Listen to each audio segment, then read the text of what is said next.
Olá, meus amigos, boa noite a todos. Boa noite, Felipe, Victória. Estão me escutando bem? Tudo ok?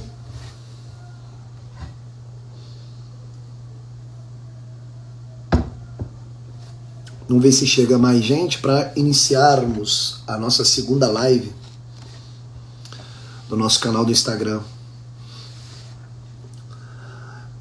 Gostaria que se alguém pudesse comentar aí embaixo se está escutando bem, se o áudio está bom, a imagem está boa.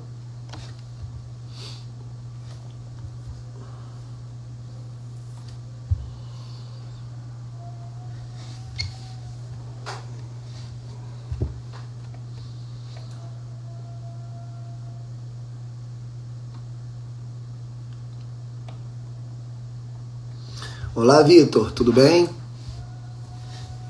Laís. Sim.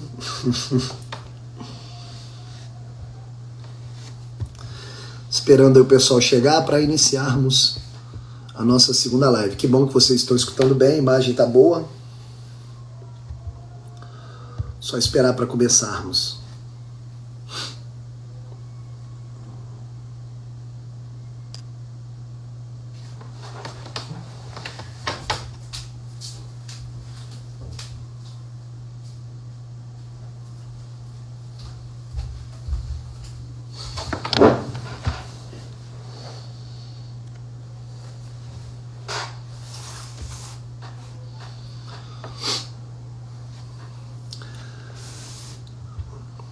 Só esperar mais um pouquinho, ver se chega alguém. Seja bem-vindo, Thiago.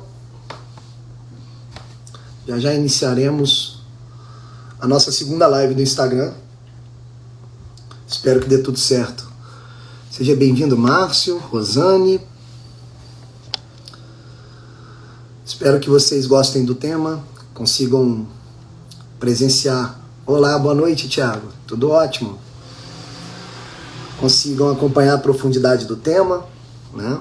E se porventura a dúvida aparecer, fazerem perguntas para que a gente consiga, né, alcançar a profundidade desse assunto tão necessário e tão importante para os dias de hoje.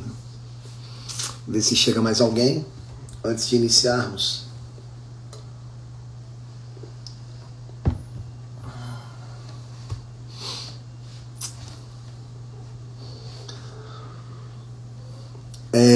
Nós vamos tentar basear o assunto da live, né?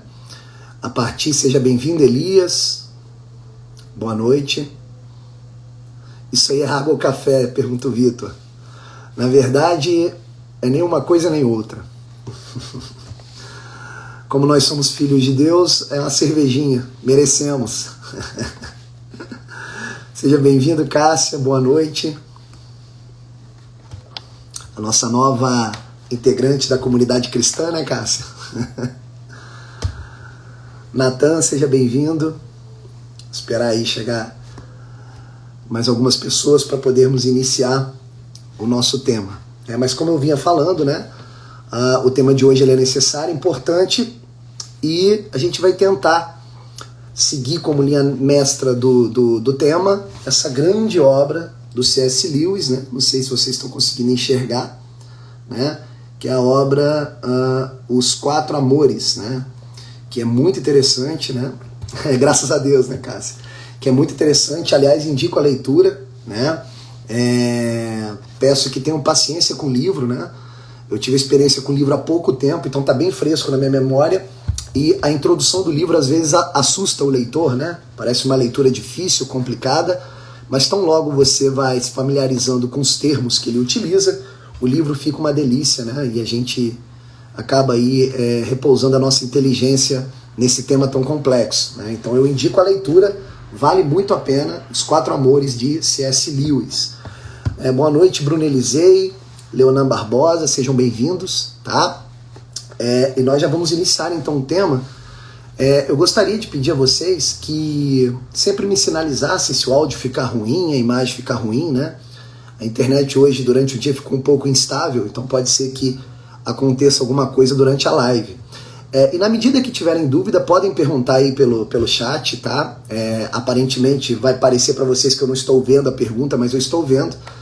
E na medida do possível, dentro da própria live, a gente vai respondendo para a gente ter uma live assim, na qual vocês podem participar também de algum modo. O Márcio diz que já comprou o livro. Sim, uma excelente aquisição, viu, Márcio? Você acabou de comprar uma grande fonte de sabedoria, né? Aliás, aconselho a leitura de todos os livros do C.S. Lewis, porque apesar de eu não ter lido todos, eu li alguns e todos eles foram excelentes, né? Cartas de um Diabo a Seu Aprendiz, um livraço excelente também, Cristianismo Puro e Simples, né? Os Quatro Amores, A Abolição do Homem, né? São grandes obras aí que eu li desse mesmo autor, e é impressionante como a linguagem dele flui ali de uma ironia muito fina, né? Parecida ali com Chesterton, né? E esses autores mais irônicos, e que ao mesmo tempo alcançam uma profundidade ímpar. Então, aconselho a aquisição desses livros. O Márcio aí fez bem em comprar essa grande obra. Me parece que existem algumas edições que já vêm num box, numa coletânea, em livros belíssimos de capa dura, que também fica bonito na nossa estante. Então eu até aconselho a aquisição desses livros que tem a capa dura, que são belíssimas as edições. Joia, seja bem-vinda, Jéssica, né? Então com isso nós podemos iniciar a live, né? Já temos aí um número razoável de participantes, menor do que a nossa primeira live, mas eu creio que durante a nossa explicação as pessoas possam vir chegando, né? A primeira coisa que a gente tem que entender para início da live, o Elias aí perguntou se a live vai ficar gravada. Vai ficar gravada, dessa vez eu não vou cometer o erro, né, de ter que passar para o computador, vou gravar já no Instagram, eu estou aprendendo ainda a mexer na ferramenta. A primeira pergunta que surge é o porquê do tema, né? Eu lancei uma enquete no meu Instagram, né, perguntando qual tema poderia ser abordado, e eu recebi a maior parte de pessoas respondendo ou sobre a questão do amor, ou sobre a questão do cientificismo moderno, né? Então nós ficamos aí entre esses dois temas, abri uma enquete, e o tema amor aí ganhou mais ou menos com 60% contra 40%, né? E decidimos então trabalhar esse assunto. A primeira pergunta que surge é a seguinte, por que trabalhar esse assunto, né? Trabalhar esse assunto intitulado amor, né? Que eu ainda coloquei um subtítulo categorizando o amor como uma espécie de movimento da alma, né? Então a pergunta é, por que trabalhar esse assunto?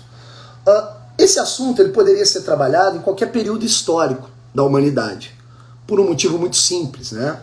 O amor é um movimento da particularidade da natureza humana, né? Os homens amam, os homens são amados, não é isso? Então, como o amor ele é uma espécie de ação, de movimento humano, então em qualquer período histórico que pudéssemos trabalhar esse assunto, já seria válido, né, o seu trabalho. No entanto, a pergunta é a seguinte, será que esse assunto não sai de moda?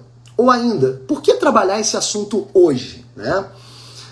Para responder essa pergunta de uma maneira mais ou menos direta, a gente tem que apelar à urgência do momento histórico em que nós vivemos, né?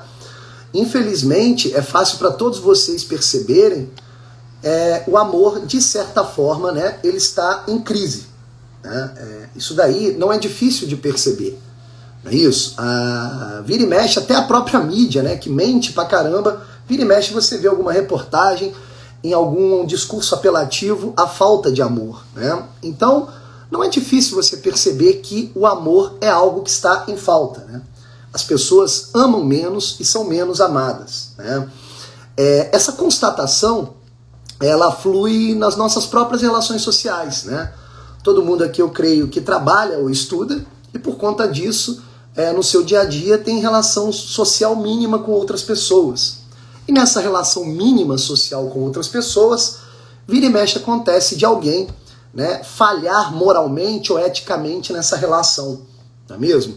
Vira e mexe alguém vai e tenta puxar o seu tapete, vira e mexe alguém mente, né, usando o seu nome, e obviamente quando essas coisas acontecem com você, você percebe, opa, esse tipo de ação é uma ação que denota falta de amor, né? Falta de compaixão, falta de caridade, né? A gente usa esses termos para poder nomear essas falhas de conduta, né?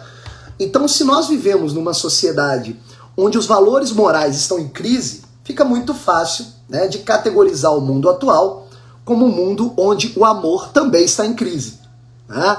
Não é difícil imaginar o seguinte, bem, se todas as pessoas se amam, geralmente as pessoas que se amam, elas tentam tratar umas às outras da maneira mais correta possível, respeitando a dignidade do outro, não é isso? Então, se todo mundo está agindo numa relação social onde a dignidade do outro não é respeitada, é muito fácil, né, categorizarmos o momento atual como um momento de falta de amor, né? Então, logo a gente percebe isso, a gente começa a tentar imaginar historicamente o homem, né, pelas nossas proximidades sociais, e a gente começa a perceber que, aparentemente, o que nos mostra as relações sociais é que, na medida que o tempo vai passando, parece que o amor vai entrando ainda mais em crise, né? Por exemplo, eu tenho a minha memória, né, de infância da minha avó. Eu ficava muito na casa da minha avó materna, né? E eu lembro como a minha avó amava as pessoas. Ela era um modelo de amor, né? Ela aceitava os vizinhos em casa, ela abria as portas da casa, né? Ela era muito caridosa, ajudava quem precisava, né? Toda vez que alguém precisava de um conselho, ela estava ali a postos. Então ela não media esforços para ajudar o próximo. E ficou muito marcado na minha memória essas ações da minha avó. Então, quando eu comparo as ações da minha avó com as ações das relações sociais que eu vejo hoje em dia, é muito fácil perceber que o amor está em crise hoje em dia, né? Isso faz o quê? Faz 2 décadas e meia, 3 décadas no máximo, né, que o amor era muito visível na minha família, principalmente na casa da minha avó materna, e hoje, cara, quando você vê até mesmo nas relações familiares, você percebe esse amor em crise, né? Essa simples experiência que eu tive na minha linha biográfica, na minha própria vida, já nos mostra, né, já nos faz perceber que o amor, de certa forma, está em crise. Então a primeira pergunta que a gente tem que responder é a seguinte: por que o amor está em crise? Por que as pessoas se amam menos, né? Por que falar de amor é algo também que soa meio fora de moda, né? Por que as pessoas não se interessam muito por esse assunto, né? Meditando sobre essa pergunta, eu encontrei de cara 2 respostas, né? 2 respostas que podem nos ajudar aqui na nossa live, né? A primeira resposta que eu encontrei é a seguinte: as pessoas não sabem amar porque o amor ele foi rebaixado em sua própria dignidade, né? O que eu quero dizer é o seguinte: se antes nós tínhamos a percepção exata do que era amor, o sentido do amor foi se perdendo ao longo desses anos, ao ponto da gente confundir amor com qualquer outra coisa. E quando a gente confunde um assunto com qualquer outra coisa, a gente nunca mais debate esse assunto. Não é isso? Uma primeira confusão que o mundo atual faz, por exemplo, né, é rebaixar o amor ao mero desejo sexual. Não é isso? As pessoas confundem, vira e mexe, confundem o amor ao desejo sexual. Isso claramente pode ser notado por qualquer um, né? Quando você liga, por exemplo, na televisão, sei lá, vai ver na Globo lá algum capítulo de novela, você vira e mexe e vê um diálogo do tipo assim: olha, vamos fazer amor, né? Vamos fazer amor. Esse vamos fazer amor, obviamente, é um apelo à satisfação de um mero desejo sexual, né? Ou então quando você vê no jornal algum movimento político ideológico levantando a bandeira, ó, defendemos toda forma de amor, né? O que se está lendo ali nas entrelinhas? A gente está lendo o seguinte: olha, defendemos todas as formas de desejo sexual. Percebem a questão? Então não é muito difícil você olhar em volta nos dias de hoje e perceber que o amor, de certa forma, sofreu uma espécie de decadência no seu sentido original, né? Rebaixar o amor ao desejo sexual é não saber do que se trata o amor. Percebe a questão? E às vezes o amor ele é rebaixado também a outras coisas que não o desejo sexual, né? Por exemplo, uma mera afeição, né? Uma mera afeição, uma paixonite. Uma paixonite também é tratada hoje em dia como amor, não é isso? As pessoas, por exemplo, elas tratam com muito carinho, sei lá, o bicho de estimação e confundem esse carinho com o amor, né? Elas percebem que se eu consigo amar o pet do jeito que eu amo outro ser humano, os dois se equivalem de algum modo, né? Então você vê também um rebaixamento do amor a uma mera paixonite, um mero sentimentalismo, né? E o amor, obviamente, é muito mais do que isso. Então, na medida que você vai comparando o amor, né, com outros sentimentos muito mais básicos do instinto mais animal humano, você percebe que ao longo da história, esse sentido original do amor foi sendo rebaixado também, né? Ao ponto de vulgarizarmos esse sentido, né? E meditando ainda sobre a pergunta do porquê que o amor está em crise nos dias de hoje, eu percebi também uma outra resposta. Além de confundirem amor com outros sentimentos, né, houve também uma escassez no perceber o outro com amor. O que significa isso? A gente percebe, estudando o assunto, que para você amar alguém, você deve amar alguém em todo o seu mistério, em toda a sua inteireza, em toda a sua completude, né? Eu não posso amar aquela imagem que eu faço da outra pessoa. Eu devo amar a outra pessoa em sua completude. Como as pessoas hoje em dia só estão interessadas no seu próprio prazer, no seu alto prazer, então elas acabam utilizando as outras pessoas, né, apenas como trampolins para a realização desse prazer. E aí o que acaba acontecendo? A pessoa começa a amar apenas pedaços das pessoas, apenas aquilo que elas idealizam da outra pessoa. E obviamente isso não é amor. Isso não é amor, porque o amor não seleciona. Percebe a questão? O amor não seleciona mediante um subjetivismo, uma opinião particular, uma preferência pessoal, né? Então o amor ele designa muito mais o sentido de completude, né? Por exemplo, eu não posso amar, né, um possível amigo somente quando ele me agrada, somente quando ele me dá um presente, somente quando ele me elogia. Se eu estiver fazendo isso, eu não estou amando a outra pessoa. Percebe? Eu estou amando apenas o meu sentimento de prazer, né? Então, pelo fato das pessoas não saberem amar, terem desaprendido a ação de amar, a gente tem uma segunda resposta para a pergunta. É óbvio que o amor atual está em crise, né? Não tem como fugir disso. Então essa live se faz necessária devido à urgência do assunto. O amor está em crise. As pessoas não sabem mais amar, porque as pessoas não sabem o que é amor. Percebe? Ou confundem o amor a um sentimento barato, ou na vida particular, como não sabem amar, começam a perceber ou a achar que o amor não existe. E aí passam ou a idealizar o amor como algo inalcançável, ou rebaixar o amor como algo inexistente. Das duas formas, nós temos a comprovação de que as pessoas no mundo atual não sabem o que é amor. Então qual vai ser o objetivo da live de hoje? A gente vai tentar, de todas as formas, compreender o que é o amor. Se a gente sair dessa live compreendendo basicamente o que é o amor, cara, já vai ser um adianto.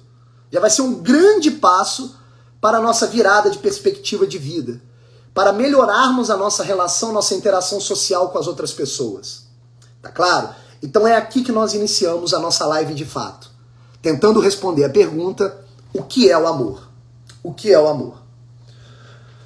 A primeira coisa que a gente tem que entender é compreender o tema da live. Amor, um movimento da alma. Então percebam vocês o seguinte: se eu estou afirmando em alto e bom som que o amor é um movimento da alma, então estou colocando um pré-requisito para que o amor possa acontecer. Que pré-requisito é esse? Só pode amar os indivíduos que, de certa forma, possuem uma alma. Possuem uma alma. Então percebam o seguinte, ó, sem alma não há amor. Isso parece meio bobo, meio idiota, mas isso nos faz perceber algo que deveria ser evidente para o nosso intelecto, para a nossa percepção. As coisas sem alma não podem amar. As coisas sem alma não podem amar, né? Então a pergunta que não quer calar é a seguinte: o que significa ter uma alma? O que significa ter uma alma? A alma é a característica dos seres vivos, ou seja, dos seres que conseguem realizar um movimento por eles mesmos, né? Por exemplo, eu, Roberto Varela, olha, eu tenho uma alma. Por um motivo simples, eu sou um ser vivo. Eu me movimento. Eu realizo o movimento por mim mesmo. Percebe a questão? Agora você veja, né? Essa caneca. Essa caneca não pode amar. Por que ela não pode amar? Porque ela não se movimenta por ela mesma. Todo movimento que ocorre com a caneca é produzido por alguém que está fora dela. por algo que está fora dela, né? Por exemplo, ela envelhece pela ação do tempo, ou ela se movimenta com a ação do meu dedo, da minha mão. Então a caneca, obviamente, é inanimada, não tem alma. Aliás, o termo alma, trazendo para o grego, você tem o termo ânima, daí o termo animado. Seres vivos são seres animados, porque seres vivos são seres com alma, né? O Vitor Guerreiro, aliás, pergunta se os animais, cães, gatos podem amar. É aí que nós vamos chegar. Preste atenção. Pois bem, se o amor é o movimento da alma, então o amor pode ser uma ação ou um movimento de cada ser vivo. Não é isso? Por exemplo, quando nós olhamos os vegetais, os vegetais realizam um movimento interno. Recolhem nutrientes da terra, absorvem luz solar, absorvem umidade, realizam um movimento por eles mesmos, né? Portanto, o vegetal tem alma. Os animais também têm alma. Aliás, o próprio nome já nos identifica isso. Animal vem de ânima, que vem de alma. Os animais, por possuírem uma alma, se movimentam em direção aos seus objetos do desejo. E, obviamente, os seres humanos também têm alma. Então, nasce daí uma segunda pergunta, né? Que a Cássia já meio que adiantou a resposta. A pergunta é a seguinte: se o amor é o movimento da alma, devemos perguntar que alma é essa? Todo tipo de alma pode amar? É essa que é a grande pergunta. Em certo aspecto, sim. Toda alma pode amar. Se a gente limitar o amor como um movimento do mero desejo. Os animais desejam comida quando têm fome. Então, de certa forma, eles desejam comida, portanto, eles amam a comida. Os animais procuram água quando têm sede, então eles amam a água. Em certo sentido, né, num sentido assim, mais limitado do termo amor, todos os seres que possuem alma amam. No entanto, no sentido mais exemplar, no sentido mais do alto, amor só pode ser um movimento das almas que possuem dignidade de pessoa. Então aqui a coisa muda um pouco de figura, né? Eu vou repetir o termo, isso aqui é muito importante para a gente entender. O amor, no seu sentido mais alto, tem que ser o movimento da alma daqueles seres que possuem dignidade de pessoa. Pessoa. Então a palavra pessoa começa a dar uma resposta melhor para a nossa pergunta. Não é qualquer alma que pode amar. Tem que ser uma alma de um ser que tem dignidade de pessoa. Aí vocês vejam, né? As plantas, os vegetais, têm alma? Tem, porque realizam um movimento interno. No entanto, os vegetais têm dignidade de pessoa? Não tem. Não tem. Geralmente nós tratamos os vegetais no modelo geral. Nós falamos os vegetais, as plantas, as árvores, as flores. Nós não falamos aquela flor, aquela árvore. Nós não tratamos cada vegetal em si mesmo como uma pessoa. Não há uma pessoalidade nos vegetais. Porque todos os vegetais se comportam mais ou menos da mesma maneira. Percebem a questão? Os vegetais têm uma limitação que não trazem para cada vegetal uma pessoalidade. Portanto, não podem ser tratados como pessoas. Né? Abaixo dos vegetais, os seres inanimados sem alma, Nossa Senhora, pior ainda. Muito mais distantes dessa pessoalidade. Não é isso? Porque nem alma possuem. Agora, quando você sobe mais um degrau e avista os animais, olha, você percebe que na alma dos animais tem uma dignidade um pouco superior à dos vegetais, mas que, no entanto, você também não trata como pessoa. Você fala assim, olha, meu cachorro. Você dá até o nome para o seu cachorro de estimação, mas você trata como meu cachorro, como se fosse um objeto da sua posse. Poxa, então não pode ter pessoalidade ali. Porque qualquer ser que tem dignidade de pessoa não pode ser posse de outro. Percebe? E tem um outro detalhe. Geralmente, quando nós vamos adquirir um bichinho de estimação, né, um animal de estimação como um cachorro, o que nós procuramos? Nós procuramos um temperamento canino que se encaixa com o nosso dia a dia, com o nosso cotidiano. E aí, olha que interessante, o temperamento canino não é percebido de um cachorro em si, mas de uma raça de cães. Não é assim que a gente faz? A gente vai lá na internet e procura assim, qual é o cão mais calmo? Qual é o cão que se dá melhor com as crianças? Qual é o cão menos violento? Qual é o cão mais violento? E aí você vai perceber uma indicação não daquele cachorro específico, mas de uma raça de cães. Ora, se cada cão, então, é compreendido dentro da sua raça, dentro de um coletivo, então ali não há pessoalidade. Não há pessoalidade. Percebem a questão? Então, se voltarmos à tese que estávamos defendendo desde o início da live, que o amor é o movimento de uma alma, de um ser que tenha dignidade de pessoa, então o amor não pode ser um movimento construído nem pelas plantas, nem pelos animais, muito menos pelos minerais. Sobrou quem nessa história toda? Sobrou o ser humano. Sobrou o ser humano. Então, olha que coisa impressionante. O amor é um movimento iniciado pela alma com dignidade de pessoa reconhecida no ser humano. Reconhecida no ser humano. Olha que coisa impressionante. E isso é tão sério e tão verdadeiro que quando você percebe um ser humano amando, o sinal mais aparente desse amor se faz no verbo do homem, se faz nas palavras, né? Numa coisa mais digna de que quando o ser humano fala de maneira verdadeira, desde o seu coração para outra pessoa, a frase eu te amo. Olha, eu te amo. Tá? No fundo, o que essa pessoa quer dizer? Ela quer dizer o seguinte, olha só, eu quero mostrar a minha alma, eu quero mostrar a minha dignidade de pessoa para você, eu quero me revelar por inteiro para você e quero também conhecer-te por inteiro. Então a pessoa fala para outra, eu te amo, eu te amo. Ela verbaliza, né, esse grande movimento da sua alma, que é o amor. Né? E esse amor é tão iniciado pelo homem e que transborda tanto do homem que ele pode inclusive direcionar esse movimento para outros seres que não têm dignidade de pessoa. Por mais que esses seres não consigam iniciar esse movimento. Não é isso? E a gente pode perceber isso pelo exemplo do próprio verbo. Né? Por exemplo, se você vê na rua um ser humano pegando uma pedra na mão, olhando para a pedra e dizendo eu te amo, cara, assim, você vai olhar para aquilo e vai falar, olha, possivelmente é um louco. Possivelmente é um louco. Não se fala eu te amo para as pedras.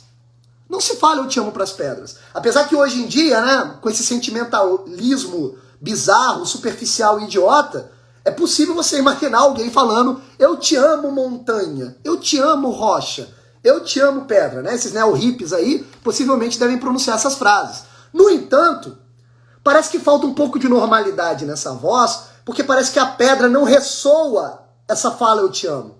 Parece que não há eco. Parece que não há uma resposta à altura. Eu não sei se vocês percebem isso. Né? Agora, olha que interessante. Quando a gente sobe um pouco do degrau e vê uma mulher tomando conta da sua casa e regando o seu jardim e dizendo, olha, eu amo vocês, minhas flores. Cara, na boa. É loucura? Pode ser. Mas olha, é bem menos loucura. É esquisito. Mas parece que quando eu falo eu te amo planta, eu te amo vegetal, eu te amo flor, apesar de não ter ressonância e resposta na minha voz, parece que há um pouquinho mais de dignidade. Não é o ideal, porque eu não tenho resposta desse amor. Mas você já vê um pouquinho mais de dignidade. Subindo um pouco ainda mais o degrau e percebendo um ser humano dizendo eu te amo, Totó, eu te amo, meu cachorrinho, cara, melhorou muito.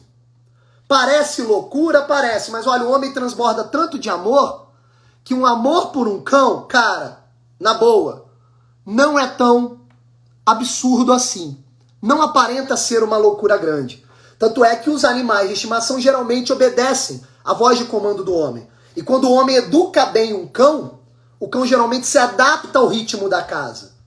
Mas mesmo assim o cão não tem a dignidade total de um ser humano para receber esse eu te amo ou responder esse eu te amo. Né? Apesar que eu repito, os dias de hoje são tão loucos, né, que as pessoas estão substituindo os filhos pelos cães. Né? A gente vê cada cena aí bizarra nas relações sociais, não é difícil ver essas cenas. Mas, imaginando uma relação social normal, geralmente o que um ser humano faz com o seu bichinho de estimação? Né? Por exemplo, tá ali o ser humano almoçando, né, comendo na mesa. Se ele dá um descuido e o cachorro sobe na mesa e come da sua comida, a atitude natural de um ser humano é falar, desce daí agora. Nas entrelinhas, o que nós estamos dizendo? Olha, você não tem dignidade de comer à mesa. Percebe? Você não tem dignidade de ressoar o amor que eu dedico a você. Percebe? Por mais que isso pareça frio, grosseiro, meio bruto do homem, isso é apenas uma constatação das relações, né, na realidade. Exatamente, a Cássia Keren lembra muito bem. Os animais não são capazes de dizer eu, porque não têm consciência. Eles não têm a consciência que eles existem. Eles não podem falar, eu penso dessa forma, eu amo você. Ó, não tem disso daí. Toda a ação do cão, do bichinho de estimação, que aparenta ser um amor resposta, no fundo, uma resposta àquilo que nós temos a eles, no sentido de apenas modelar um comportamento. Mas não há consciência deles porque eles estão fazendo isso. Percebe a questão? Então fica muito claro quando nós percebemos a relação do homem com os minerais, com os vegetais e com os animais. Agora, quando nós subimos um pouco mais na dignidade e falamos eu te amo para uma outra pessoa, cara, aquilo não tem nada mais de loucura. A coisa parece que está funcionando dentro da naturalidade das coisas. Porque você sabe que está conversando com outra pessoa. Outro indivíduo humano que tem consciência da própria existência. E é aqui que entra a grande beleza desse assunto. Porque no fundo, o título deveria ser Amor, o movimento do espírito. Porque é o espírito a parte mais elevada da alma humana que traz para nós ou traduz para nós que o homem tem uma pessoalidade. Tem uma consciência de si mesmo. É uma pessoa. Em todas as suas tensões, em todas as suas complexidades, o homem é uma pessoa. E a partir daí que o amor se inicia de fato, em toda a sua completude. Posso dizer que eu amo as minhas coisas, posso dizer que amo os vegetais, as minhas flores do jardim, posso dizer que amo os animais. Mas a resposta só é dada a esse amor quando se trata por outra pessoa, quando eu trato o amor com outra pessoa. Então o amor tem que ser um movimento do espírito, da parte mais digna da alma humana. É ali que começa o verdadeiro movimento do amor. Né? O verdadeiro movimento do amor. Então, aqui nós iniciamos a tentativa de definir essa palavrinha. Amor. O que é o amor? Ora, se o amor é o movimento do espírito, da parte mais nobre da alma humana, então o amor recolhe em si todas as características que são essencialmente humanas. Essencialmente humanas. E todas essas características que são essencialmente humanas, o C.S. Lewis, através do livro Os Quatro Amores, ele traduz 4 movimentos desse espírito, dessa alma humana que traduzem em amor. Quais são esses 4 movimentos? São eles: a afeição, a amizade, o eros e a caridade. Então, olha só. Primeiro, nós circulamos o significado de amor e determinamos que o amor é o movimento de uma alma, de um ser que possui dignidade de pessoa. Passamos a peneira nos minerais, nos vegetais e nos animais e percebemos, olha, falta a esses seres características para responder o amor humano. E chegamos então à conclusão de que o amor é o movimento da alma humana, o movimento do espírito. E esse movimento se traduz em 4 outros movimentos. Repetindo, são eles: a afeição, a amizade, o eros e a caridade. Nenhum animal, vegetal ou mineral pode viver a partir desses 4 movimentos. Perceberam a questão? Afeição, amizade, eros e caridade. São as 4 ações humanas que traduzem o que é o amor. Percebe? Então o objetivo da live a partir de agora é tentar entender esses 4 movimentos. E nós começamos pela afeição. Afeição.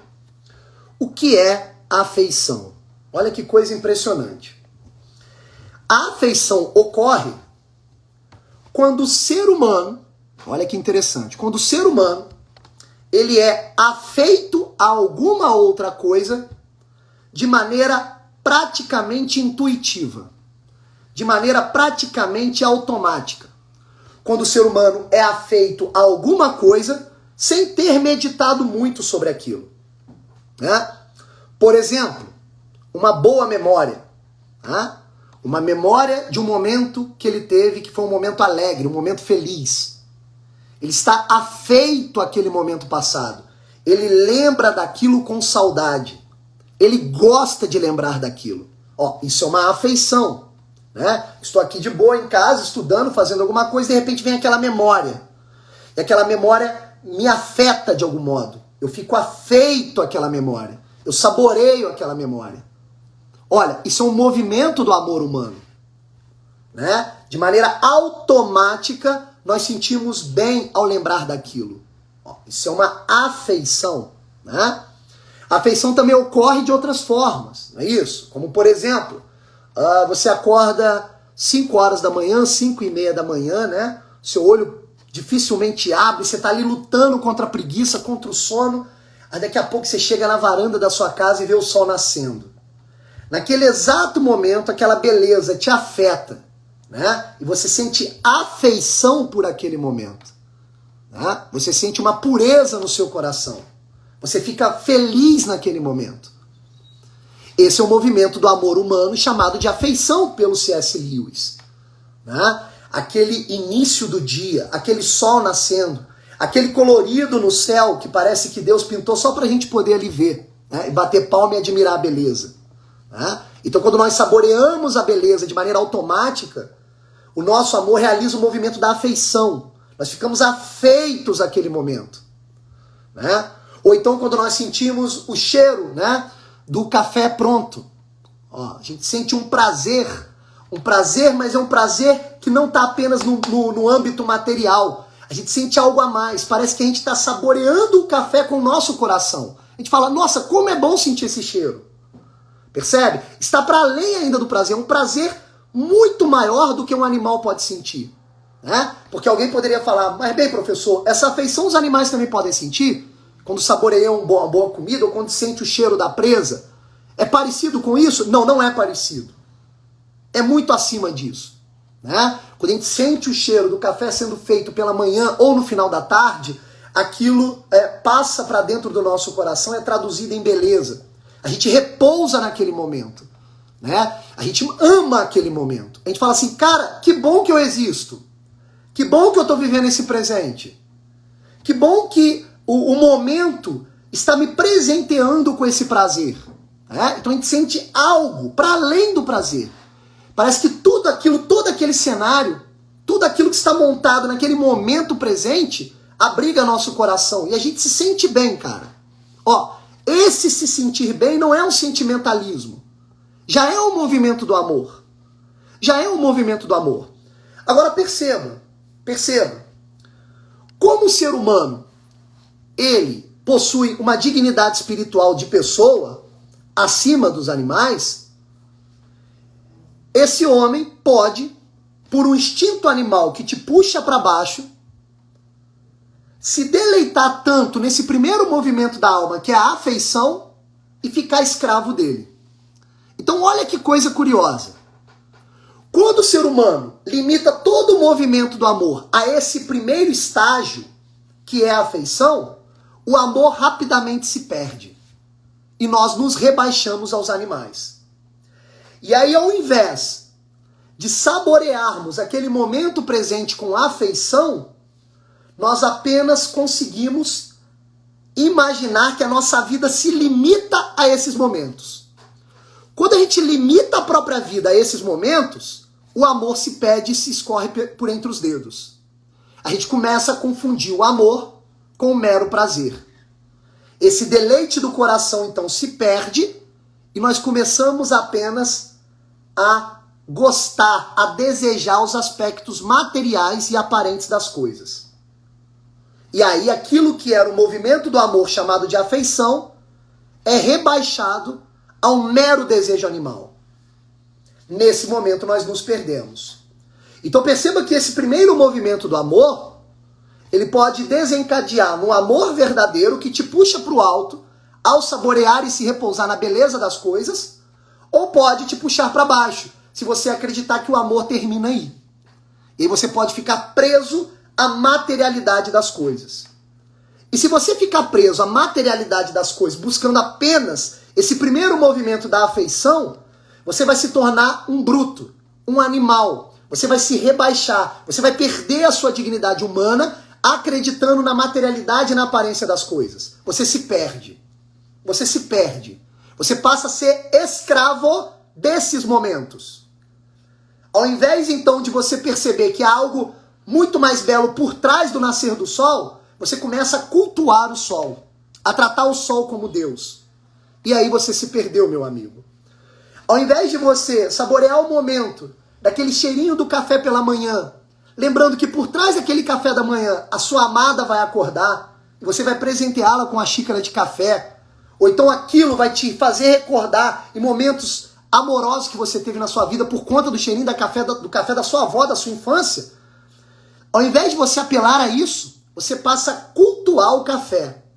Aí, meu amigo, você começa a virar um especialista em café. Aí acabou o amor. Daqui a pouco você está calculando qual que é o melhor café. Daqui a pouco você está se prendendo ao próprio café, se prendendo à materialidade e os aspectos da aparência. Aí você se torna um animal. Então, nesse primeiro movimento chamado de afeição, ele pode te puxar para cima, para você saborear a beleza do momento, ou te puxar para baixo, te animalizando e te limitando aos aspectos aparentes e materiais das coisas. Percebe a questão? Então, esse é o primeiro movimento, a afeição. O segundo movimento é a amizade.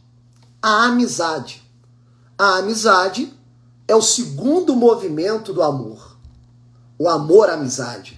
O amor-filia, que os gregos chamavam. Né? Então, para início de conversa, devemos entender o que é a amizade.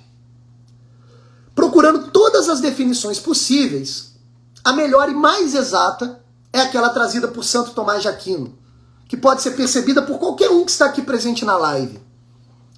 O que é amizade? A amizade, olha que coisa impressionante. A amizade é a união que você tem com outra pessoa que possui em sua alma os mesmos interesses. Nós amamos alguém como amigo quando resolvemos doar toda a nossa vida em busca dos mesmos interesses e, ao mesmo tempo, odiar as mesmas coisas. Isso é amizade. O cenário que C.S. Lewis desenha para a amizade é fenomenal. Ele diz o seguinte, olha, os amigos estão lado a lado olhando para frente e odiando o que está atrás. Os amigos buscam e odeiam as mesmas coisas. Não há disparidade entre eles. E a partir do momento em que a amizade surge, nasce ali um contrato voltado para a eternidade. Dois amigos estabelecem um acordo mútuo, dizendo o seguinte, olha, vamos buscar as mesmas coisas. E quando você tiver dificuldade no seu caminho, estou do seu lado. E quando eu tiver dificuldade no meu caminho, você vai me ajudar. Então os amigos buscam as mesmas coisas e odeiam as mesmas coisas. Portanto, é impossível cultivar a amizade por interesses meramente materiais, ou voltados pelo status social, ou voltados por algum interesse que não seja buscar os mesmos bens. Então é necessário conhecer a alma do amigo, para perceber na alma do amigo quais são os seus interesses, para aí sim perceber se ele é seu amigo ou não. Não adianta forçar contra a própria natureza humana, tentando estabelecer artificialmente uma falsa amizade, no qual você estabelece um contrato momentâneo de um interesse momentâneo. Os interesses devem estar voltados para a eternidade, para sempre. É isso que faz uma amizade.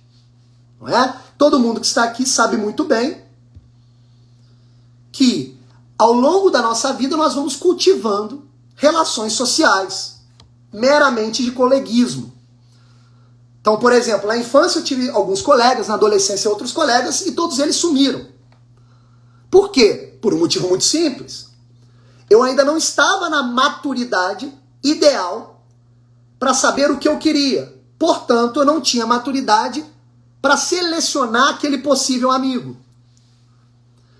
Quando eu atinjo a maturidade de saber o que eu quero, quais são as minhas vocações, qual é a minha vontade de fato, somente nesse momento eu estou pronto para esse segundo movimento do amor, que é a amizade. Percebe a questão? Enquanto eu estiver estabelecendo relações sociais, pela mera aparência, pelo medo da pressão social, pelos interesses financeiros ou de trabalho, eu ainda não estou na maturidade. Eu ainda não sei o que é amizade.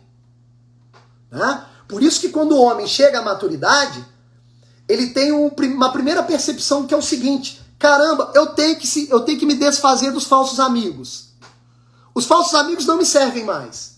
Os meus interesses são outros. Eles ficaram para trás, cara.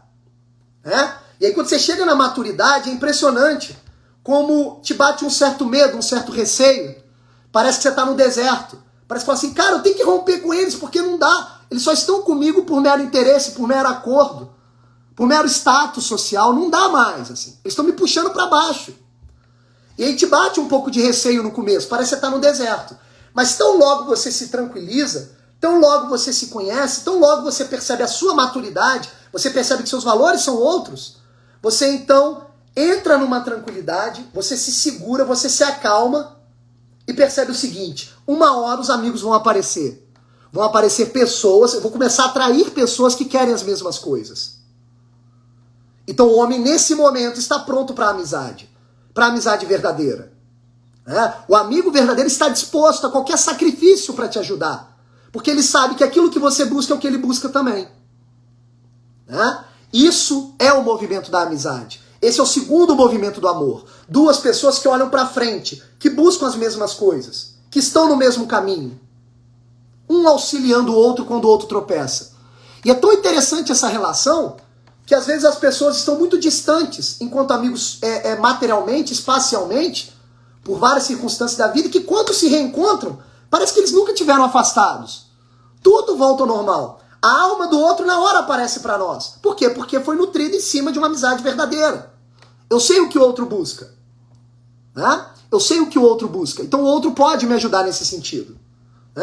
No que é coisa mais tacanha e bizarra, isso acontece muito no Brasil, que é aquele coleguismo de fachada. É um negócio horroroso. O cara muda até o seu jeito de ser para se adaptar àquilo que o outro exige dele. É uma coisa horrorosa. Horrorosa, né? No meio adolescente, então, é um negócio pavoroso. Pavoroso mesmo. O adolescente, às vezes, só para ser aceito no meio social da escola, por exemplo, ele arrisca todas as pessoas que o amam de verdade, como o próprio professor ou como os pais. Então ele vai e cospe naquele elo mais fraco da corrente, que não vai revidar sua agressão, que são aquelas pessoas que o amam de fato, para poder aceitar todos os tipos de humilhação para participar de um grupo de falsa amizade, de um coleguismo, que é um negócio horroroso de se observar. Por que isso é típico na vida do adolescente? Simples, porque falta naquela relação maturidade. As pessoas não se conhecem, portanto não pode conhecer o outro, logo não sabem o que é amizade. Não é isso? Então esse seria o segundo movimento. Ser um ser humano maduro requer esses dois primeiros movimentos. A afeição, que visa a beleza, e a amizade, que visa o acordo mútuo de buscar as mesmas coisas. E aí vem o terceiro movimento do amor, que é o amor eros, categorizado por C.S. Lewis como eros. O Vitor Guerreiro lembra ali, a famosa quarta camada. Perfeito. O que é um indivíduo de quarta camada? Para quem não sabe, existe uma tese desenvolvida, não é autoral do professor Olavo, mas desenvolvida pelo professor Olavo, no qual ele diz que a formação da maturidade humana é a formação das suas personalidades, que são transpostas umas às outras por camadas, da primeira à 12ª. Geralmente o homem medíocre para na quarta camada, né, que é a camada da aceitação material, aparente, social. Então, o indivíduo de quarta camada, né, ô Vitor, ele não está preparado para amizade verdadeira, por dois motivos. Primeiro, que ele não se conhece nem conhece o outro, e segundo, que ele não vai estar disposto em sacrificar a própria vida e sacrificar os próprios prazeres pelo outro. Se ele não está disposto a isso, meu filho, então ele tem tudo, menos amizade. É uma relação social de interesse. Né? É uma coisa medonha de se ver, porque isso é muito comum nas relações sociais, principalmente no Brasil. Né? O terceiro movimento do amor, categorizado por C.S. Lewis, é o amor eros.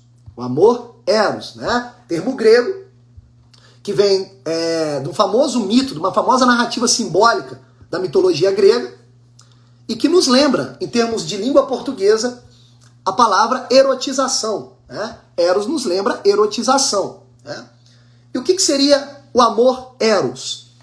O amor eros é um amor nutrido entre o homem e a mulher. Então agora o amor eros não é apenas um complemento de amizade, mas é também um complemento que transborda para a esfera material, de modo que o corpo físico do homem e o corpo físico da mulher se completam ao ponto de gerar vida. Então percebam que é um amor ainda mais digno do que o amor trazido pela amizade. Porque ele tem a afeição, tem a amizade e ainda supera os dois infinitamente. Porque é o amor capaz de gerar a vida, que é o amor eros. Não é isso? A relação sexual humana, que hoje em dia é tão vulgarizada, ela deveria ser entendida como um complemento do amor espiritual. Né? Por isso que, quando você faz um estudo básico das grandes tradições, como, por exemplo, a tradição cristã, e você tem lá, em toda a tradição católica, né, a colocação de que a relação sexual ideal é aquela que vem depois do casamento, depois do matrimônio, isso ali não está como uma lei moral arbitrária. Aquilo ali é uma lei moral necessária. Porque os homens se conhecem, o homem e a mulher se conhecem mutualmente, um percebe na alma do outro um complemento que é transbordado para a esfera material através do ato sexual. E do ato sexual gera vida, que é o filho, formando ali uma família, que é a primeira sociedade humana existente. Se eu vulgarizo a relação sexual, rebaixando a relação sexual ao mero prazer, eu perco toda essa caminhada espiritual até as vias de fato. Eu não vou reconhecer na alma do outro um complemento para mim. Eu vou ultrapassar a afeição, ultrapassar a amizade direto para a relação sexual, perdendo o eros de vista. A erotização aqui é uma erotização que vem como consequência de um amor espiritual. Então olha que interessante. Se no amor-afeição, que é o primeiro tipo de amor, você tem um ser humano olhando a realidade, e se no amor-amizade você tem dois seres humanos olhando para frente, no amor-eros, você tem dois seres humanos, um olhando para o outro. Olha que simbologia interessante. O homem agora e a mulher não olham para frente, eles olham um para o outro. Eles começam a perceber que o outro também é uma pessoa e é uma alma inabarcável, no qual cada um dos dois estará disposto a viver por toda a eternidade para descobrir a alma do outro. Olha que coisa interessante. O Dudu Melchior pergunta, nesse sentido o homem é monogâmico? Deveria ser, muito bem colocado. Se a simbologia do amor eros é um olhando para o outro, buscando complementariedade para gerar a vida, não há espaço de eu ter vários olhares para todas as direções. Se a alma do outro já é inabarcável, e eu sei que por toda a eternidade eu vou estar cultivando o conhecimento da alma do outro e não vou conseguir abarcá-la totalmente, por que eu vou me arriscar a olhar para a alma de outras pessoas, buscando complementariedade entre outras pessoas? É um caminho muito mais difícil. É um caminho impossível de se trilhar. Nesse sentido, a monogamia nos traz esse sentido de completude. Eu vou dedicar toda a minha vida a conhecer a alma do outro para que ela me complete e eu gere outra vida. Olha que coisa impressionante. Então o amor eros é esse amor que transborda da esfera espiritual e cai na esfera sexual. É o desejo sexual ordenado pela complementaridade espiritual. É nesse sentido que homem e mulher são diferentes e amam de forma diferente. Porque a mulher já anatomicamente, o homem anatomicamente já se completam. Então espiritualmente, essa completude também existe. Percebam os movimentos da mulher e os movimentos do homem. Percebam no dia a dia um casal normal que tenta viver uma vida para o outro de complementariedade. Olha como as ações diárias, uma vai completando a outra. E aquilo ali vai se fortalecendo. Não é à toa, né, que quando a gente vai apresentar o sacramento do matrimônio à comunidade, por exemplo, pelo viés da Igreja Católica, você jura amor por toda a eternidade. Até que a morte nos separe em questão sexual e que nos una espiritualmente por toda a eternidade. Ó. Olha que coisa bela que é isso. Esse é o amor eros. O amor que tem potência de gerar vida. O amor que tem o seu efeito claro e notório quando o filho nasce. Não há coisa mais bela do que isso.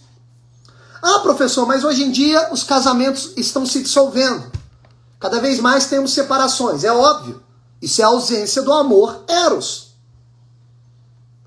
O indivíduo não quer nem se conhecer, mas ele quer casar e acha que pode conhecer o outro. Aí o que ele faz? Ele cria esquemas na cabeça dele do que ele imagina ser o outro, esquecendo de um dado objetivo da realidade, que o outro é inabarcável, e que o grande barato do amor eros é viver dia após dia descobrindo uma novidade do outro. Percebe a questão? O amor eros, ele transcende infinitamente o amor amizade nesse sentido. Você está disposto a olhar para o outro, não apenas buscar as mesmas coisas, mas olhar para o outro. É no amor eros que a noção de sacrifício pelo outro sobe mais um degrau. Sobe mais um degrau. Não há coisa mais bela do que amar o outro. Não há coisa mais bela do que se conhecer, se revelar para o outro e conhecer o outro. Esse movimento, ele traz uma sensação de que você está se transformando no melhor ser humano que pode ser verificado por qualquer um que ama. É impressionante na vida de um casal como isso dia após dia vai sendo mostrado de maneira objetiva. Perceba que eu não estou romantizando a coisa. Né? Todos os entraves que tem num casal, numa economia familiar, numa relação familiar, são necessários para o crescimento desse amor eros. Né? Uma pessoa pergunta, mas o que garante que um amor eros não possa acabar um dia? Excelente pergunta. Se esse amor eros, entre aspas, acabar um dia, quer dizer que não era amor. Porque aí nós vivemos como seres humanos imperfeitos. Isso aqui é muito importante que eu vou dizer. Isso aqui tem que ficar gravado na nossa alma. Né? Nós não somos deuses, nós somos seres humanos. Então quando nós olhamos para outro ser humano, nós não conseguimos enxergar uma do outro de primeira. Então a primeira coisa que nos atrai é aquela paixão física. É aquela paixão da aparência. E aí algo do outro, aquela afeição que nós temos para o outro, rapidamente é traduzida em amizade. Fala, opa, conhecendo ela melhor, parece que ela quer as mesmas coisas que eu. E aí depois você está preparado para subir o terceiro degrau. Quer dizer o seguinte, cara, eu estou conhecendo ela aqui e as características da alma dela me completam. Eu quero viver com essa pessoa para sempre. E aí você vai transformando dia após dia a sua vida para completar o outro, para se doar para o outro.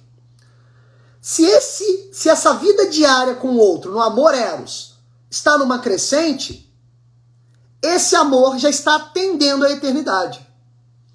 Ele não pode acabar. Porque se ele acabar, olha que coisa impressionante, se ele acabar, quer dizer que os primeiros degraus não foram construídos de uma maneira eficaz e concreta. Faltou alguma coisa lá atrás. eu me confundi. Eu estava cego pela paixão, achando que era amor. Eu não tive a coragem de me revelar para o outro e nem busquei compreender o outro. Eu tracei o outro dentro de um esquema na minha cabeça. Né? Eu imaginei o outro e achei que casei com aquilo que eu imaginei. Eu limitei o outro. E aí quando eu vi no dia a dia que ele não respondia às minhas expectativas, eu separei. Cara, na boa, ó, esse movimento é o movimento da covardia, que não vai poder manter o amor. Percebe a questão? Então, quando acaba, geralmente, esse término nos traz uma constatação que nunca foi amor, que eu nunca tive coragem de conhecer a alma do outro e de me revelar. Eu apenas imaginei o outro e casei com aquilo que eu imaginei, que infelizmente é o grande problema da sociedade atual. Os casamentos estão se dissolvendo porque a pessoa não casa com outra pessoa. Ela casa com aquilo que ela imaginou da outra pessoa. E aí, obviamente, vai dar problema. Né? O Vitor Guerreiro pergunta, amor não é um sentimento, porque sentimento dá e passa. Por isso que o amor é eterno. Exatamente, Vitor. Os sentimentos, eles são limitados pelos momentos. Enquanto que o amor que visa o eterno, ele observa todos os momentos de uma vez só. Todos os momentos atualizados, inclusive aqueles que não aconteceram. Por isso que quem ama, ao abrir sua alma para o outro e conhecer a alma do outro, já está casando, já está amando o melhor da outra pessoa. E está querendo se transformar no melhor de si para se doar para outra pessoa. Um grande teste para você saber se você está amando a outra pessoa no sentido eros é perceber se você consegue vislumbrar a melhor pessoa possível que é o outro. E você consegue se imaginar como melhor do que você é. Se você não conseguir imaginar isso, cara, é um mau sinal. É um mau sinal. Quer dizer que você está se relacionando com aquilo que você imaginou momentaneamente da outra pessoa, com o esquema que você construiu. A outra pessoa não é um esquema. Não é um esquema. Ela pode ser a melhor pessoa possível, você tem que vislumbrar esse melhor. Mas ela não é um esquema fechado. Ela não cabe na sua racionalidade. Ela é inabarcável. Então, parece contraditório, mas olha que interessante. O amor eros, ao mesmo tempo, te leva a vislumbrar o melhor da outra pessoa e se imaginar melhor, ao mesmo tempo em que você não limita toda a completude, toda a complexidade da outra pessoa. Olha que coisa impressionante. Outra pergunta. Pode existir mais de um amor eros no mundo? Mais de uma pessoa que me complete? Ou estamos pré-definidos a achar esse único amor? É o que eu falei no início, quando eu estava explicando amor eros. O amor eros se faz mais eficaz de um para o outro. E na complementaridade entre os sexos. Por quê? Porque dali vai se ter a potência de gerar a vida. E ao mesmo tempo você vai poder se concentrar e se dedicar à alma de uma pessoa. Não à alma de várias pessoas. Você não vai conseguir se desdobrar no amor eros para outras pessoas. Porque o amor eros precisa de uma dedicação completa, direta, visando a eternidade. Sem parar e sem cessar. Por isso que se costuma dizer que o amor eros é construído dia após dia. Porque todo dia você tem que se dedicar a outra pessoa. Se revelar para outra pessoa. É você dizer para si mesmo, cara, olha, eu vou proteger essa pessoa, custe o que custar.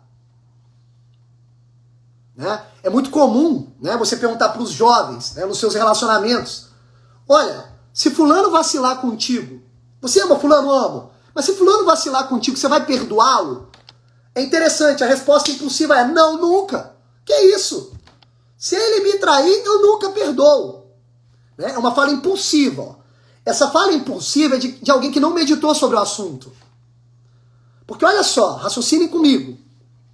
Se o perdão é uma virtude humana, portanto uma ação elogiável, a pergunta que não quer calar é a seguinte, se você não consegue perdoar quem você ama, você vai perdoar quem? Você não vai perdoar mais ninguém, caramba. Agora, para você estar disposto a perdoar quem você ama, você teve que construir todos os degraus de forma concreta, dia após dia. Vislumbrando nela a melhor pessoa possível. Percebe? Eu não estou dizendo para você ser cego. Somente na paixão cega é que a traição é atropelada. A pessoa não perdoa a traição, ela fica com ela por conveniência. Isso é paixonite aguda, isso não é amor. No amor você perdoa de coração. Você fala, cara, eu tenho que perdoá-la porque o melhor dela está por vir. Entende? É nesse sentido. O amor é distribuído para várias pessoas, mas o amor eros é dedicado para uma pessoa.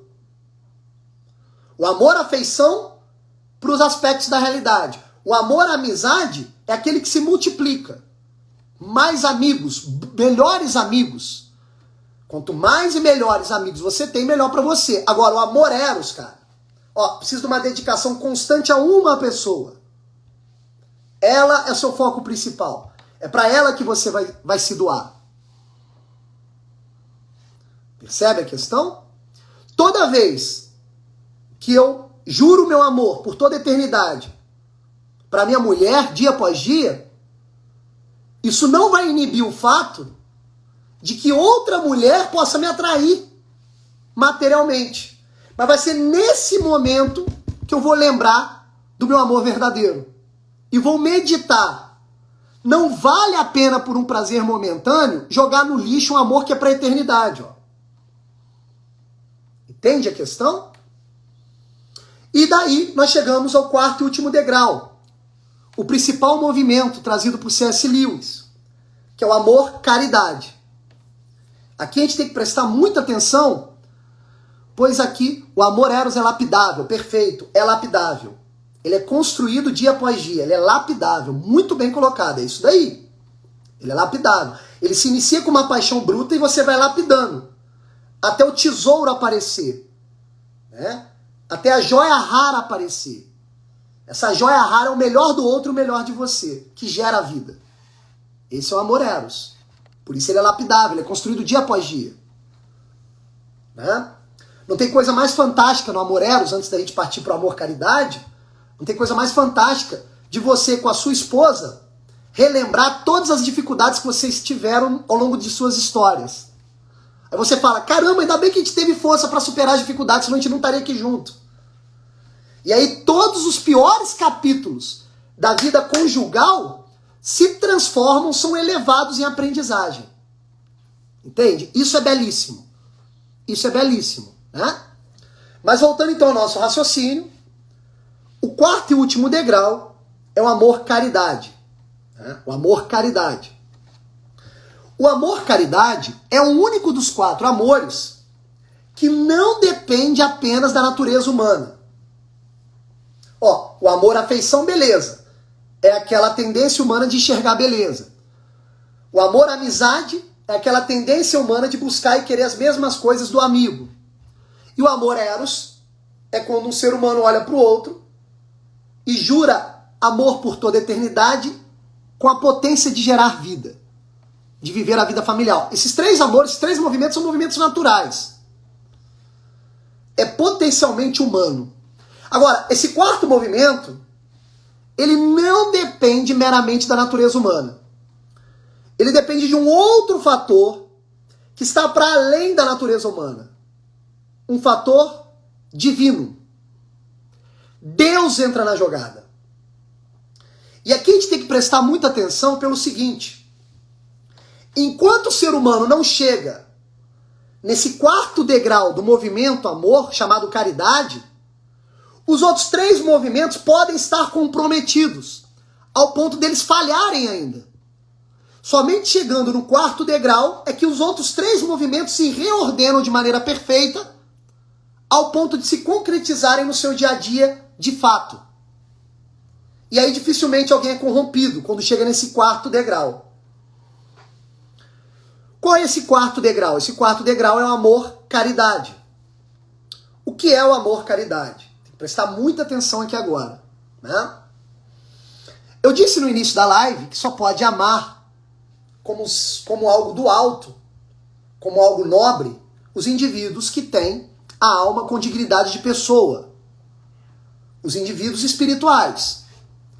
No plano material, facilmente todo mundo sabe que se trata de seres humanos.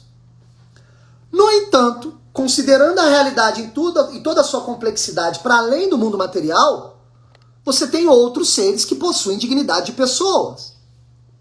Como, por exemplo, o próprio Deus. Deus é uma pessoa. Deus é uma pessoa. Uma pessoa tão clara que se traduziu para nós a partir de uma figura humana, o próprio Deus encarnado, Jesus Cristo. Então olha que coisa impressionante, ó, presta atenção. Se Deus criou todas as coisas fluem numa tendência natural que foi ditada e determinada por Deus. Então todos esses 3 movimentos do amor que nós acabamos de citar são, na verdade, pertencentes à natureza humana porque Deus quis. Só que Deus, como criou toda a realidade, inclusive o homem à sua imagem e semelhança, Deus doou o seu amor aos homens,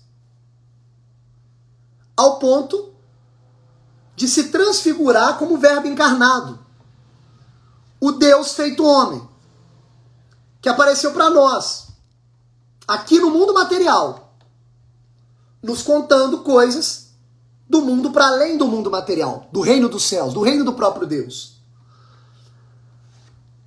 Deus feito homem nada mais é do que uma didática divina que ensina o homem a amar de maneira mais perfeita. Até então, os 3 movimentos são movimentos naturais do homem. Se o homem experimentar se conhecer, se autoconhecer, ele vai acabar agindo por aqueles 3 movimentos. Agora, esse 4º movimento precisa de uma didática maior, cara.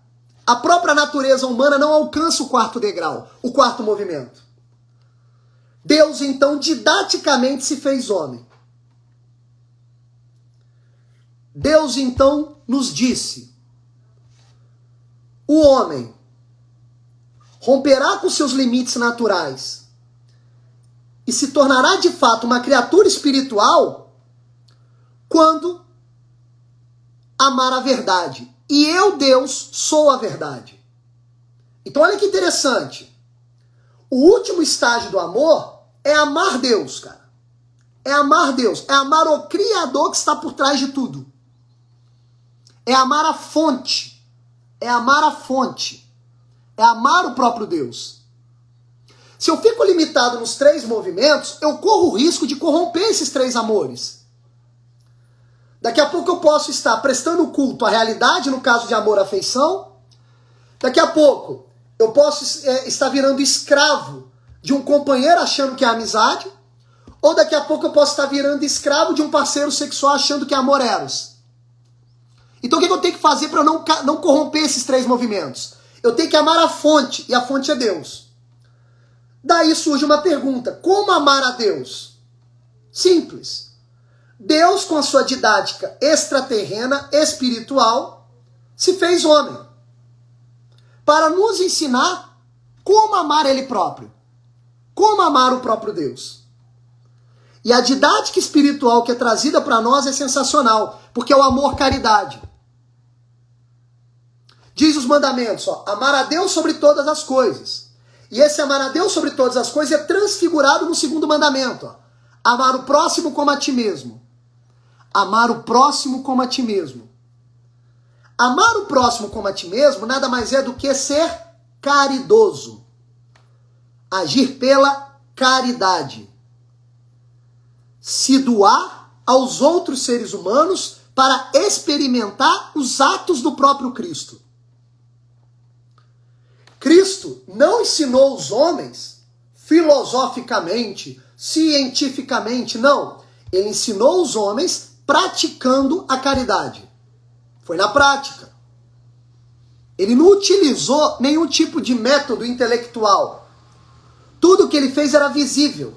Todos ali estavam testemunhando o que ele estava fazendo. E imitar Cristo é o amor-caridade de fato.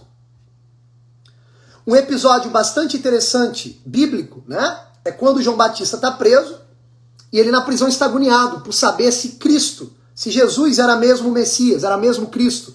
Então ele pede da prisão para alguém perguntar para Cristo. Quando esse alguém pergunta para Cristo, ó, João Batista está perguntando se você é realmente Deus, se você é realmente o Messias, realmente é o Cristo.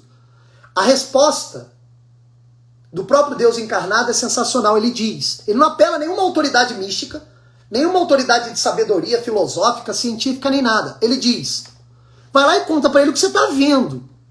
Os bancos estão andando, os cegos estão enxergando, os mortos estão ressuscitando. É isso que você está vendo. Que didática é essa? Simples, ele está nos ensinando. Faça, ame, seja caridoso na prática. Na prática. Quando nós somos caridosos na prática, nós estamos imitando o próprio Cristo. E nesse sentido nós nos aproximamos do próprio Deus. E passamos a ter uma relação mais pessoal com Deus. Enquanto eu não estou agindo pela caridade, Deus não está me tratando numa relação pessoal.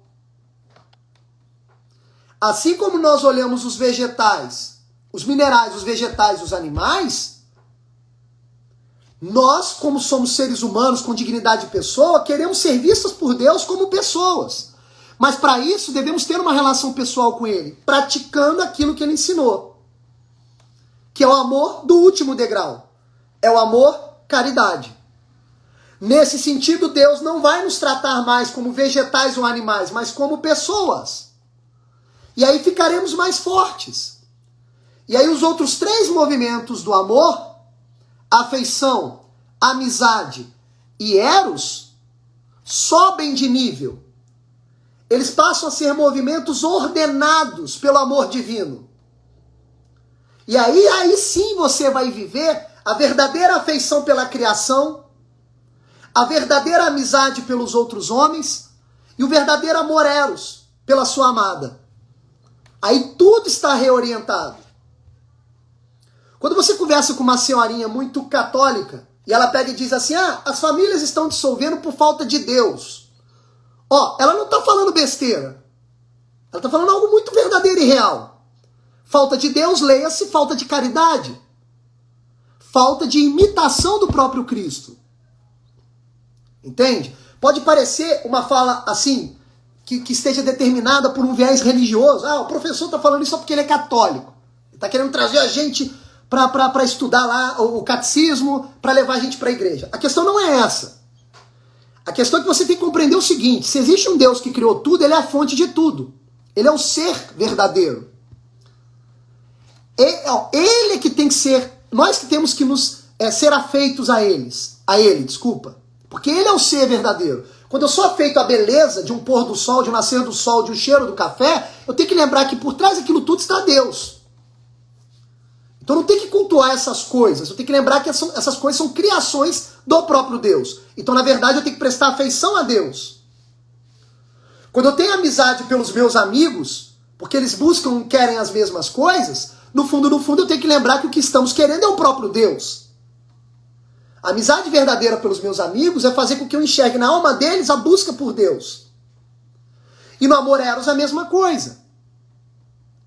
Quando eu olho para minha esposa e sinto por ela o sentido de completude, para ter a potência de gerar vida e formar uma família, é porque eu estou fazendo tudo aquilo por Deus, para Deus.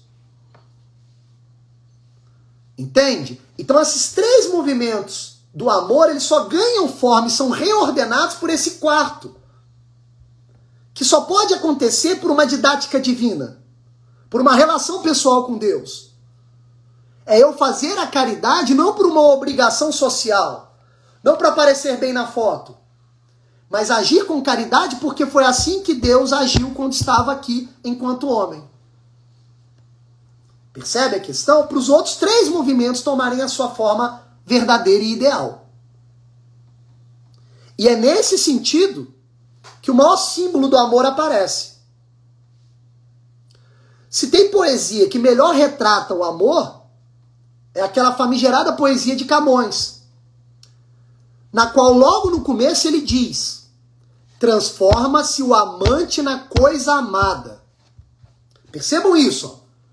Transforma-se o amante na coisa amada. Se em última instância o meu amor está direcionado para Deus, é porque eu quero me transformar em Deus. Em que sentido? Em imitá-lo de maneira cada vez mais perfeita. E quando eu trago isso para os outros 3 movimentos que são naturais no homem, afeição, amizade e eros, a coisa se repete. Se eu tenho afeição pela beleza, eu quero me transformar na beleza. Eu me misturo com a beleza. Eu percebo que a fonte da beleza é o próprio Deus. Na amizade é a mesma coisa. Eu tenho uma relação de amizade com os meus amigos ao ponto de perceber que daqui a pouco estamos buscando tantas mesmas coisas que nos tornamos um só. E a mesma coisa no amor eros. A cada dia que eu conheço melhor minha esposa e me revelo para minha esposa, nós vamos nos tornando um só. Então essa busca por unidade, em se transformar na coisa amada, no fundo, é nos recolhermos a Deus, que é a grande síntese de tudo. É nesse sentido que o amor se justifica. Então, para caminhar para o final, o que podemos deixar aqui, né, de síntese final é o seguinte: o amor busca unificar. O amante busca se transformar na coisa amada. Ou, em última instância, o ser humano ama para buscar a fonte do amor, que é o próprio Deus. Percebem a questão? Então, somente nesse 4º degrau da caridade, de imitar o próprio Deus, é que os outros 3 degraus são reordenados e passam a fazer mais sentido. Eles passam a ser vivenciados com mais maturidade pelo ser humano. Tá joia? Bem, então é isso, né? Espero que vocês tenham gostado. Se tiver alguma pergunta, podem fazer. Se não, a gente pode caminhar para o final se despedindo, tá? Peço desculpa, eu acho que o tema, por algum momento da live, ficou um pouco confuso, né? Porque o assunto realmente é delicado, mas ainda assim reforço o convite. Leiam essa grande obra do C.S. Lewis, porque possivelmente o livro é muito mais didático do que essa live, né? Então aconselho a leitura, ok? Se tiverem uma pergunta, podem fazer. Senão a gente pode partir para a despedida.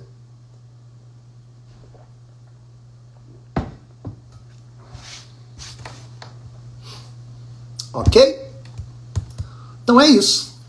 Muito obrigado, viu? Valeu pela atenção, pela paciência. Até mais, até a próxima. Vamos ver se a gente faz uma outra daqui a 15 dias, ok? Até mais.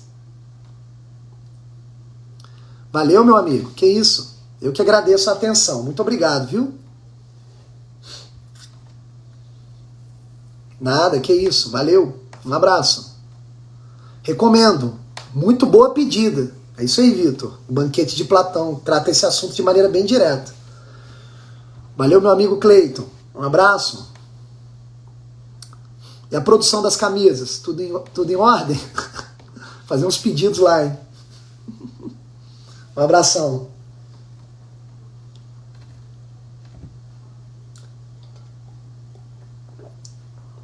Valeu, Márcio. Que isso. Eu que agradeço a atenção, meu amigo. Um abraço. Valeu. Até mais. Boa noite. Valeu, Laisa.